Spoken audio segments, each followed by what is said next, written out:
الشیطان الرجیم بسم اللہ الرحمن الرحیم۔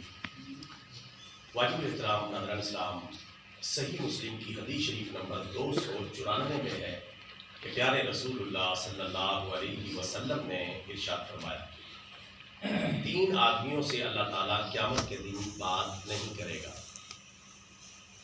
وہ 3 آدمی کون کون سے ہیں جن سے اللہ تعالیٰ احسان جتانے والا، نمبر 2 جھوٹی قسم کھا کر اپنا مال بیچنے والا، نمبر 3 شلوار یا تہمت ٹخنوں سے نیچے لٹکانے والا۔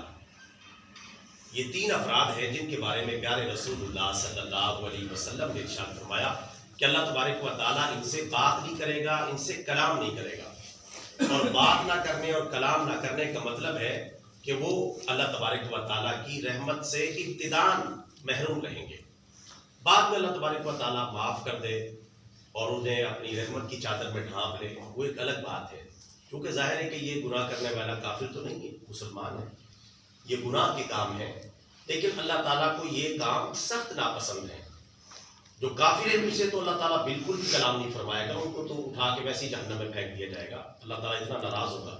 لیکن یہ ظاہر ہے کہ یہ تینوں کام کبیرہ گناہ ہے، لیکن یہ کفر نہیں ہے۔ اللہ تبارک و تعالیٰ نے ابتداء ان سے کلام نہیں کرے گا، جیسے آتے ہی اس کو ایک پروٹوکول ملے اور اس سے اللہ تعالیٰ کلام کرے اور اس سے اللہ تعالیٰ گفتگو کرے۔ ظاہر ہے کہ اللہ تعالیٰ جس سے پیار محبت کے ساتھ گفتگو کرے گا اس پر اپنی رحمت بھی ڈالے گا اور اس کی بخشش کا بھی فیصلہ فرمائے گا۔ لیکن ابتداء اللہ تعالیٰ ناراضگی کا اظہار کرے، بعد میں چاہے راضی بھی ہو جائے، ظاہر ہے کہ وہ اسے برکت اور شان و شوکت تو حاصل نہیں ہو سکتی جو اللہ تعالیٰ کے ڈائریکٹ کلام کرنے سے، بات کرنے سے، رحمت کرنے سے آدمی کو میسر آتی ہے۔ تو یہ 3 افراد کون سے، ان کی تھوڑی وضاحت سن لیں۔ نمبر 1 احسان جتانے والا، یعنی نیکی کر کے یا کسی کے ساتھ کوئی نیکی کی ہے، احسان کیا ہے، اس کو جتانا، اسے بابر کروانا بار بار کہ میں نے تیرے ساتھ نیکی کی، میں نے تیرے ساتھ احسان کیا، میں نے تیرے ساتھ فلاں جگہ پر تعاون کیا، دنیا کے اعتبار سے بھی ہے تو دنیا کے اعتبار سے، یعنی احسان نہ جتائے۔ اگر آپ نے نیکی کی ہے، نیکی کر اور اس کو بھول جائے۔ وہ حوالہ مشہور ہے، نیکی کر دریا میں ڈال، اور آج کل ہم کیا کریں، نیکی کر فیس بک پہ ڈال، نیکی کر دریا میں ڈال۔ دریا میں ڈالنے کا مطلب بھول جائے، اللہ بھی یاد رکھے گا، اللہ کے فرشتے بھی یاد رکھیں گے، آپ کا اجر و ثواب پکا ہو چکا ہے۔ لیکن اس کو جتا کر بھی اس کو خراب نہ کریں۔ بعض اوقات ہم کسی کے ساتھ یعنی کوئی زکوٰۃ بھی دے رہے ہیں یا عشر دے رہے ہیں یا صدقہ فطر دے رہے ہیں یا فدیہ صوم دے رہے ہیں یا کفارہ قسم دے رہے ہیں یا روزے کا کفارہ دے رہے ہیں یا اپنے صدقات واجبہ دے رہے ہیں، اس پر بھی احسان جتا رہے ہیں کہ میں آپ کو زکوٰۃ دیتا ہوں۔ غریب آدمی کو، اللہ کے بندے، غریب آدمی آپ کی زکوٰۃ لے رہا ہے یا مستحق جگہ پر آپ کی زکوٰۃ قبول کی جا رہی ہے تو یہ آپ کے اوپر رحم ہو رہا ہے، اس کے اوپر رحم نہیں ہو رہا، کیونکہ آپ کے ایک فریضہ ادا ہو رہا ہے جس کی وجہ سے آپ جہنم سے بچ رہے ہیں۔ وہ تو حق تھا جہاں اس کو پہنچا دیا گیا ہے، کیونکہ اللہ تبارک و تعالیٰ نے قرآن پاک میں بتایا وَفِي أَمْوَالِهِمْ حَقٌّ لِلسَّائِلِ وَالْمَحْرُومِ، اور امیر مسلمانوں کے مالوں میں سائلین اور محروموں کا حق ہے، تو ان کو دیا جائے۔ تو اللہ کا شکر ادا کرنا چاہیے کہ کسی نے ہمارا مال قبول کر لیا جس سے ہم گناہ سے بچ گئے اور ہمارے لیے سعادت کی بات ہے، بجائے اس کو احسان جتانے کا ذریعہ بنایا جائے۔ تو عام حالات میں احسان جتانا ممنوع ہے، ورنہ سزا کیا ہے، آپ نے سماعت کر لی۔ اور خاص طور پہ جو نیک کام ہے، مرکزی نیک کام ہے، ان میں احسان جتانا، ان میں تو بالکل ہی معیوب سی بات ہے۔ یہ عادت ہم سب کو پڑی ہوئی ہے، ہمارے حکمرانوں سے لے کر، سیاستدانوں سے لے کر اور ہم سب تک کوئی عادت ہے کہ کوئی نیکی ہم نے کر لی، اس کا احسان ضرور جتائیں گے، اس کو یاد دلاتے رہیں گے گائے بگائے کہ آپ میرے ممنون احسان ہیں، میں نے کسی وقت آپ پر احسان کیا تھا، لہٰذا اپنی نظریں نیچی رکھیں۔ یعنی یہ ہمیں اپنا پروٹوکول سمجھتے ہیں کہ یار یہ بندہ نظر جھکا کے رکھے کیونکہ میں نے اس کے ساتھ پہلے میں نے 500 روپے کو تعاون کیا تھا یا میں نے 150 روپے اس کو دیے تھے، تو بیچارہ غریب نظریں جھکائے رکھے۔ حالانکہ پہلے مسلمان یہ نہیں کرتے تھے، پہلے مسلمان دے کے بھول جاتے تھے اور اس کو اپنی سعادت سمجھتے تھے، تو اس میں بڑی احتیاط کرنی چاہیے۔ اس طرح پیسہ بھی گیا، نیکی بھی ضائع، یعنی مال ضائع اور گناہ لازم، کیا ملا؟ کچھ بھی نہیں۔ تو احسان جتانے سے گریز کریں، جو دے اللہ تعالیٰ کے راستے میں، اللہ تعالیٰ سے رابطہ رکھیں، اللہ تعالیٰ سے اجر کی توقع رکھیں، نیکی کی توقع رکھیں۔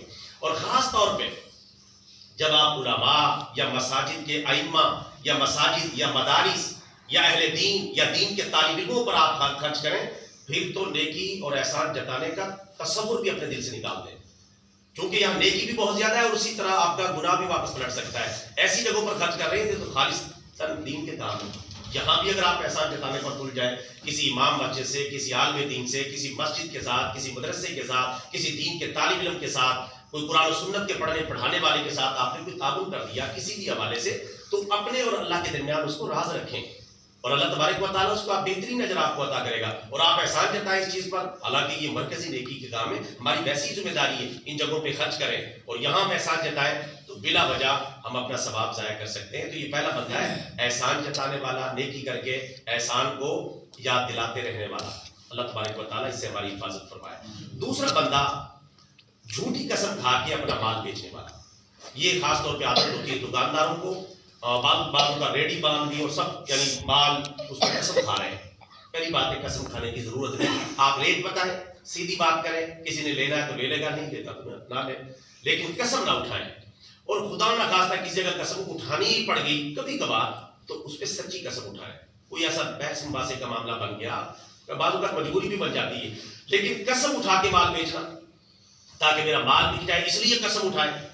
رسول پاک صلی اللہ علیہ وسلم نے ارشاد فرمایا قسم اٹھانے سے مال تو بک جاتا ہے لیکن برکت ختم ہو جاتی ہے اس مال سے جو قسمیں اٹھا کے بیچا جائے۔ کوشش کریں اپنا مال کی کوالٹی اچھی رکھیں، صحیح بات بتائیں، انشاءاللہ بکے گا، لیکن اس میں قسم اٹھا کے مال بیچنا، میں قسم اٹھاتا ہوں۔ بعض لوگوں کو بالکل منہ پہ قسم رکھی ہوتی ہے، ہر بات پہ قسم، قسم سے میں قسم اٹھاتا ہوں، کوئی ضرورت نہیں ہے۔ آپ سیدھی بات کریں، جنہوں نے اعتبار کر لینا آپ کی زبان کا بھی کر لینا ہے، جنہوں نے نہیں کرنا ان کو پتہ ہے قسم بھی ایسے اٹھاتا ہے، جھوٹی بول قسم اٹھاتا ہے، لوگ بھی بڑے چلاک ہیں، تو قسم اٹھانے کا فائدہ بھی نہیں، برکت بھی ظاہر ہو جاتی ہے۔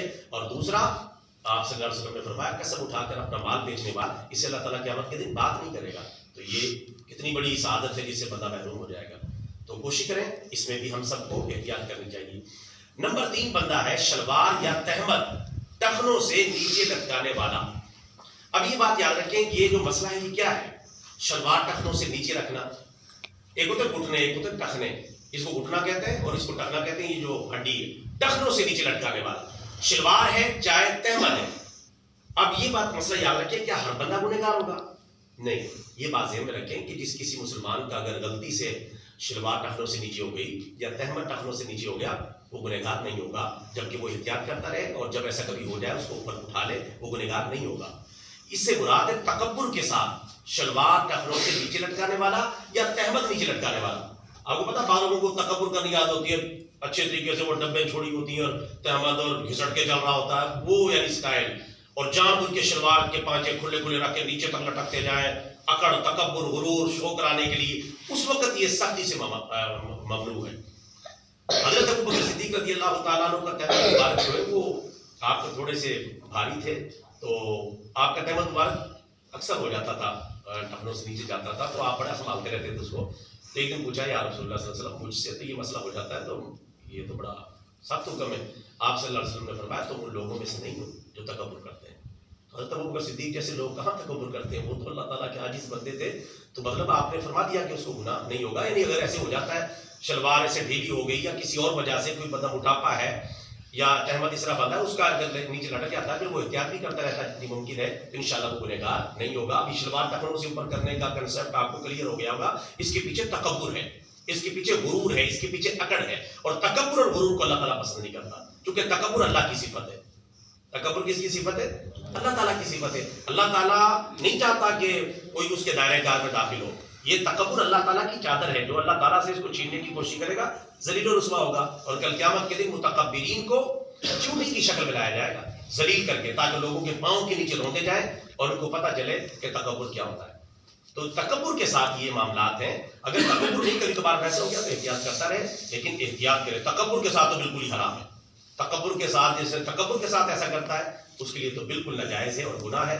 تو یہ 3 افراد ہیں، نمبر 1 احسان جتانے والا، نمبر 2 جھوٹی قسم کھا کے اپنا مال بیچنے والا، اور نمبر 3 تکبر کے ساتھ شلوار یا تہمت ٹخنوں سے نیچے لٹکانے والا۔